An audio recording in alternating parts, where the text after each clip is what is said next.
राधे राधे। हरे कृष्ण। अधिक मास कथा अध्याय 18। नारद जी बोले, हे प्रभु, आगे उस राजा दृढ़धन्वा का क्या हुआ? कृपा कर वह पवित्र कथा सुनाइए। श्री नारायण बोले, हे नारद, अपने पूर्व जन्म का अद्भुत वृत्तांत सुनकर राजा दृढ़धन्वा अत्यंत आश्चर्यचकित हुए और उन्होंने महर्षि वाल्मीकि से आगे की कथा सुनाने का आग्रह किया। दृढ़धन्वा बोले, हे ब्राह्मण, आपके अमृतमय वचनों को सुनकर भी मेरी तृप्ति नहीं हुई है। कृपा कर आगे की कथा कहिए।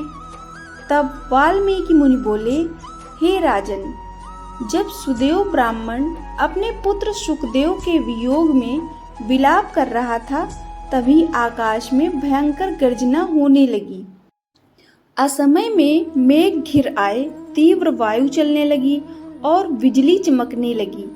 1 मास तक निरंतर वर्षा होती रही, जिससे पृथ्वी जल से भर गई।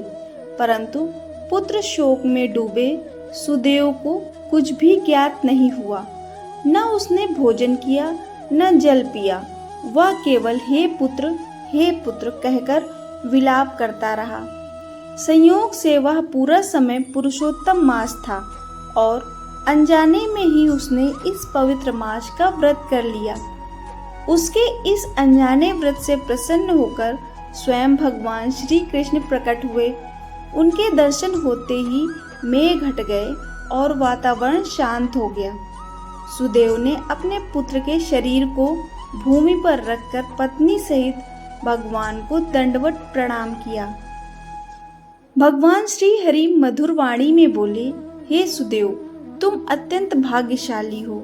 तुम्हारा पुत्र अब 12,000 वर्षों की आयु वाला होगा। तुम्हें उससे पूर्ण सुख प्राप्त होगा। यह सब पुरुषोत्तम मास के प्रभाव से संभव हुआ है। भगवान ने आगे एक प्राचीन कथा सुनाई। एक समय धनु नामक मुनि ने अमर पुत्र की इच्छा से कठोर तप किया। देवताओं ने वर मांगने को कहा तो उन्होंने अमर पुत्र मांगा। देवताओं ने असमर्थता जताई, तब उन्होंने पर्वत के समान दीर्घायु पुत्र मांगा। उन्हें वैसा पुत्र मिला, पर वह अहंकारी होकर मुनियों का अपमान करने लगा। अंततः एक ऋषि के श्राप से उसकी मृत्यु हो गई। इस प्रकार हठ पूर्वक मांगी गई वस्तु अंततः दुख का कारण बनती है।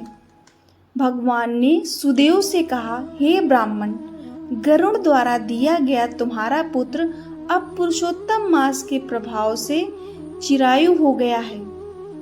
तुम इस पुत्र के साथ सुख पूर्वक जीवन बिताओगे, फिर ब्रह्मलोक को प्राप्त होकर पुनः पृथ्वी पर जन्म लेकर दृढ़धन्वा नामक राजा बनोगे। तुम्हारी पत्नी गौतमी ही उस जन्म में गुण सुंदरी बनेगी और तुम्हें 4 पुत्र तथा 1 कन्या प्राप्त होगी।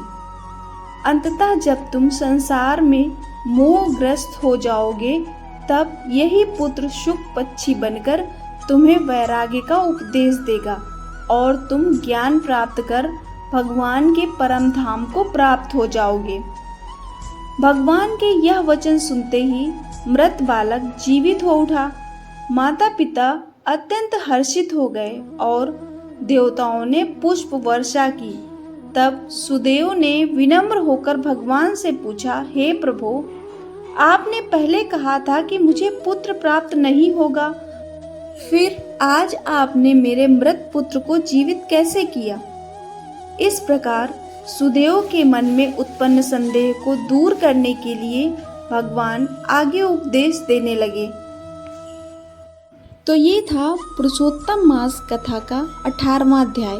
आगे की कथा सुनने के लिए चैनल को सब्सक्राइब करें। धन्यवाद।